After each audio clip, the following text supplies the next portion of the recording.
Anime fans அனைவருக்கும் வணக்கம். So இன்னைக்கு நம்ம சோலாண்ட் எபிசோட் 122 தான் பார்க்க போகிறோம். போன எபிசோட் எங்கே முடிஞ்சிருக்கும்னா, தங்சானுடைய அப்பா அவங்க அம்மா பற்றின இன்ஃபர்மேஷன் எல்லாத்தையும் சொல்லியிருப்பாங்கப்பா. அதாவது அவங்க ஒரு செஞ்சுரி மில்லினியம் சோல் பீஸ்ட் அப்படிங்கிறதையும் அவங்க எப்படி இறந்து போனாங்க அப்படிங்கிறதையும் எல்லாமே சொல்லியிருப்பாரு. இப்போ கடைசியாக அவன் கையில் ஒரு பாக்ஸை கொடுக்குறாரா, அதை ஓப்பன் பண்ணால் உள்ளுக்குள்ளேருந்து பயங்கரமான லைட் அப்படிங்கிறது வருது. அவங்க அப்பா என்ன சொல்கிறாருன்னா, ஹவுத்தியன் ட்ரைபை நீ தான் வந்து மறுபடியும் மேலே கொண்டு வரணும் அப்படின்னு சொல்கிறாரு. கண்டிப்பாக நான் செய்கிறேன்ப்பா அப்படிங்கிறான். அதில் அந்த பெட்டியில் பார்த்தீங்கன்னா 3 சோல் போன் இருக்குங்க. ஒரு சோல் போன் கிடைக்கிறதே கஷ்டம், 3 இருக்குது. அதில் நடுவில் இருக்கக்கூடிய சோல் போன் வந்து இவங்க அம்மாவுடையது. அதில் இருந்து பயங்கரமான லைஃப் எனர்ஜி அப்படிங்கிறது வெளியில் வருது. நார்மலாக இந்த மாதிரி லைஃப் எனர்ஜி வரக்கூடிய சோல் போன்ஸை இந்த டெக்கேட் மில்லேனியம் சோல் பீஸ்டால் மட்டும் தான் கொடுக்க முடியும். ஸோ இவர் என்ன சொல்கிறாருன்னா, இந்த சோல் போன் உனக்கானது, நீ வந்து இதை அப்சர்வ் பண்ணிக்கோ, இது வந்து உங்கள் அம்மா உனக்காக விட்டுட்டு போனது அப்படின்னு சொல்கிறாரு. ஸோ இதை நீ அப்சர்வ் பண்ணுறதை பார்க்கறதுக்கு உங்கள் அம்மா கண்டிப்பாக சந்தோஷப்படுவா அப்படிங்கிறாரு. அந்த சமயத்தில் இவன் காலில் பார்த்தீங்கன்னா அந்த ப்ளூ சில்வர் பிளான்ட் அப்படியே சுற்றுது. இவனை பார்க்குறான், அம்மா வந்து அப்சர்வ் பண்ண சொல்கிறாங்க போல தெரியுது அப்படின்னு சொல்லிட்டு யோசிக்கிறான். நீங்கள் யோசிச்சு பாருங்கள், சின்ன வயசுலேருந்து அவங்க அம்மாவை பார்க்கவே இல்லை, திடீர்னு அவங்க அம்மா வந்து ஒரு பிளான்ட் உருவத்தில் இருக்காங்க, அவங்க வந்து இந்த மாதிரி பிஹேவ் பண்ணும்போது அவனுடைய மனநிலைமை எப்படி இருக்கும் யோசிச்சு பாருங்க. அழவும் முடியாத, சிரிக்கவும் முடியாத, ரொம்ப கஷ்டத்தில் இருக்கான். இருந்தாலும் உட்காந்து அந்த ஒரு சோல் போன் அப்படிங்கிறத அப்சர்வ் பண்ண ஆரம்பிக்கிறான். அப்போது அவங்க அம்மாவுடைய சோல் அவங்ககிட்ட பேசுகிற மாதிரி இருக்குது. அவங்க என்ன சொல்கிறாங்கன்னா, நீ வந்து இந்த மாதிரி இண்டிபெண்ட்டாக இருக்கிறத பார்க்கறதுக்கு எனக்கு ரொம்ப சந்தோஷமாக இருக்குது அப்படின்னு சொல்கிறாங்க. அது மட்டும் இல்லாமல் உன்னை நீ பத்திரமா பார்த்துக்கோ, உங்கள் அப்பாவையும் பத்திரமா பார்த்துக்கோ அப்படிங்கிறாங்க. இவனுக்கு என்ன சொல்கிறதுனே தெரியல. அந்த ஒரு சோல் போன் அப்படிங்கிறத அப்சர்வ் பண்ணி முடிக்கிறான். இப்போ அவங்க அப்பா என்ன சொல்கிறாருன்னா, மீதி 2 சோல் ரிங் இருக்கு இல்லையா, அதை கொண்டு போய் நீ ட்ரைப் கிட்ட கொடுத்துரு அப்படிங்கிறாரு. ஏன்னா அது ட்ரைபோடையது தான். அதுக்கப்புறமா இவனோட பாடி வந்து நிறைய சேஞ்சஸ் ஆயிருக்கு இல்லையா இவ்வளோ நாட்களில். இந்த என்டையர் காண்டினென்ட்டை எடுத்து பார்த்தா கூட இவனோட பாடி வந்து பார்த்தீங்கன்னா டாப் 3ல இருக்கும் அப்படிங்கிறாரு. அந்த அளவுக்கு ஸ்ட்ராங்காக இருக்கான். இப்போ இவன் என்ன கேட்குறான், என்னோட ட்வின் மார்ஷல் சோலை நான் எப்படி ப்ராக்டிஸ் பண்ணுறது அப்படின்னு கேட்குறான். அவர் என்ன சொல்கிறாரு, முதல்ல உன்னோட ப்ளூ சில்வர் பிளான்ட்டை ப்ராக்டிஸ் பண்ணு, அது எப்போ லெவல் 9 அப்படிங்கிறத ரீச் ஆகுதோ அதுக்கப்புறமா நீ வந்து ஹவுத்தியன் ஹேமருக்கு சோல் ரிங் ஆட் பண்ணிக்கோ அப்படிங்கிறாரு. அது மட்டும் இல்லாமல் உன் உடம்பு தாங்கணும்ல, ஸோ நீ என்ன பண்ணு, அது வரைக்கும் உன்னோட பாடியை ட்ரெயின் பண்ணிக்கிட்டே இரு அப்படிங்கிறாரு.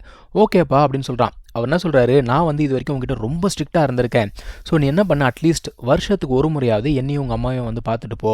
எப்படியோ நான் இதுக்கு மேலே இங்கே தான் இருக்க போகிறேன், நான் வெளியில் போக போகிறதும் கிடையாது, ஸோ என்ன நான் ஹர்ட் பண்ணிக்கிறதுக்கும் வாய்ப்பு கிடையாது அப்படின்னு சொல்கிறாரு. இப்போ தங்சான் என்ன கேட்குறான், இந்த பிளான்ட் இருக்குல்ல அதை வந்து வேகமாக வளர வைக்க முடிஞ்சா அவங்க அம்மாவை திரும்பவும் உயிரோடு கொண்டு வர முடியுமா அப்படிங்கிற ஒரு கேள்வி கேட்குறான்.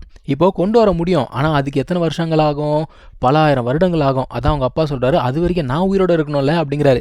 அதான் தங்சான் சொல்கிறான், எனக்கு ஒரு இடம் தெரியும், அந்த இடத்துல பிளான்ஸ் வந்து 1000 மடங்கு வேகமாக வளரும் அப்படிங்கிறான். என்னடா சொல்கிற அப்படின்னு சொல்லிட்டு மனுஷன் ஷாக் ஆகிறான். இந்த சைட் பார்த்தீங்கன்னா மார்ஷல் சோலால் காட்டுறாங்க. அங்கே இந்த போப் இருக்கல்ல, அவள் ஒரு 3 விஷயங்களில் டெசிஷன் எடுத்து வச்சிருக்கலாம். என்ன அப்படின்னு கேட்டிங்கன்னா, ஃபர்ஸ்ட் ஒன், இவ வந்து ஒரு போப்பு, ஸோ அடுத்த சக்ஸஸர் யார் அப்படிங்கிறத முடிவு பண்ணணும்.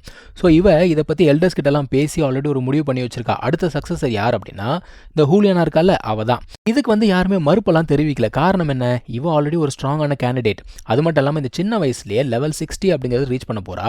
ஸோ எல்லாருக்குமே இவன் மேலே ஒரு நம்பிக்கை இருக்குது. அது மட்டும் இல்லாமல் என்னதான் இவ வந்து அந்த போப்போட ஸ்டூடெண்ட்டாக இருந்தால் கூட இவ்வளோ விஷயங்களையும் தன்னோட சொந்த முயற்சியில் தானே இவ அச்சீவ் பண்ணியிருக்கா. இந்த வயசுலேயே பார்த்தீங்கன்னா அவளுக்கு டெத் கார்ட் டொமைன் வேறு இருக்குது. நம்ம ஹீரோக்கும் இருக்குது, அது வேறு விஷயம்.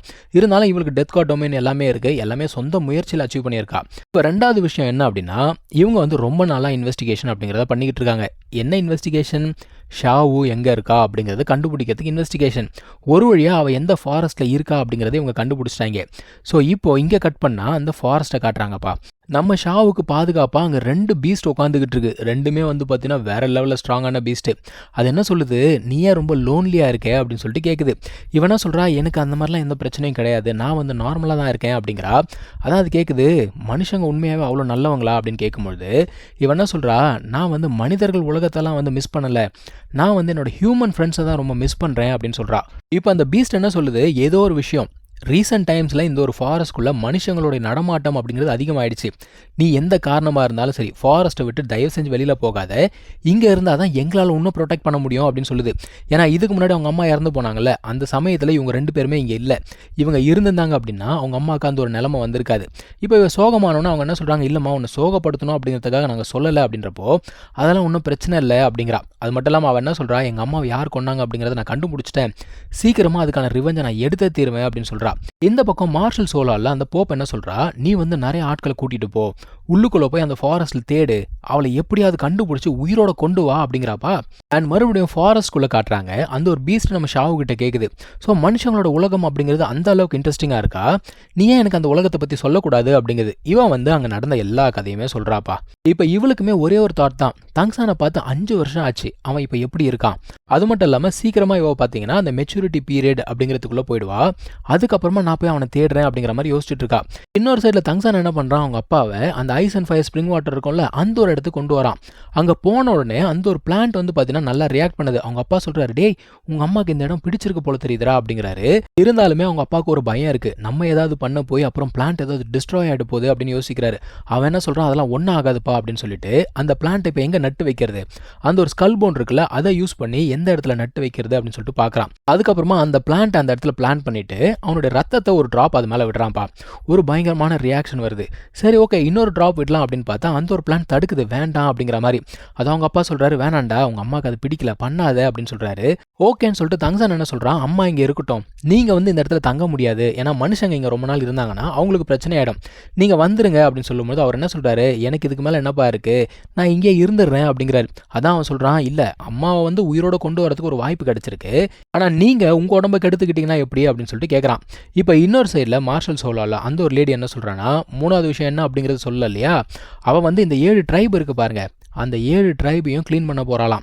அப்போ எத்தனை பேர் கொல்ல போகிறா அப்படிங்கிறது தெரியல. இதை கேட்ட உடனே அங்கே இருக்க ஒரு சில பேர் என்ன சொல்கிறாங்க, வேணாங்க கொஞ்சம் யோசிச்சு பண்ணுங்க அந்த மாதிரி சொல்கிறாங்க. இவன் அதெல்லாம் கேட்குற மாதிரி தெரியல.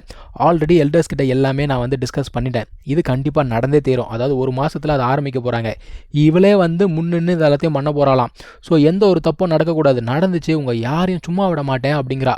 இப்போ தங்சான் என்ன பண்ணுறான், அவங்க அப்பாவுக்கு ஒரு பில் அப்படிங்கிறது செஞ்சு கொடுக்குறான். இந்த பில் எதுக்காகனா, இங்கே இருக்க அந்த ஒரு பாய்சன் அவங்க அப்பாவுக்கு எந்த வகையில் அஃபெக்ட் ஆகக்கூடாது சொல்லிட்டு இந்த ஒரு பில்லை அவன் செஞ்சு கொடுக்குறான். இப்போ அவங்க அப்பா என்ன சொல்கிறாருன்னா, நீ கிளம்பி போடா, நான் சொன்ன அந்த வேலையை முடிச்சிரு அப்படிங்கிறாரு.